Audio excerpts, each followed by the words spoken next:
Kalau kita mendapati kehidupan ini kan ujian. Kalau kita tidak belajar, bagaimana kita tenang?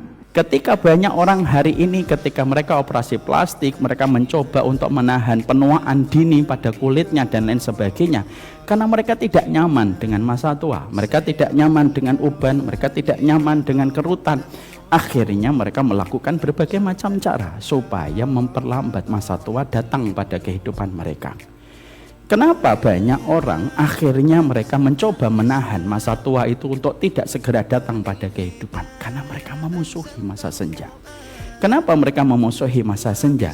Karena kita tidak mengetahui. Karena tabiatnya manusia itu apa? Memusuhi apa yang tidak dia ketahui. Makanya akhirnya ketika kita memahami bahwasanya manusia itu punya kecondongan memusuhi apa yang tidak dia ketahui, inilah yang menjadikan kita harus mempelajari ilmunya. Karena apa? Ilmu itu menenangkan, ilmu itu obat dari berbagai macam pertanyaan yang tidak kita miliki jawabannya.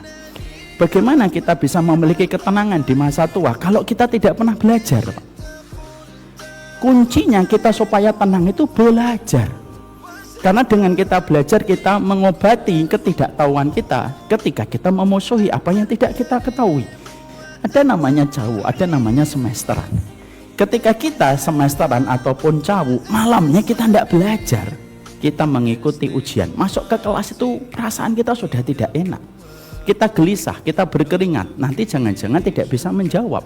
Ketika pembagian rapot kita lebih gelisah, jangan-jangan tidak naik kelas. Ternyata kalau kita tidak belajar, menjadikan kita gelisah hanya selembar ujian yang kita hadapi pada waktu kita sekolah SD dan SMP, itu sama analoginya.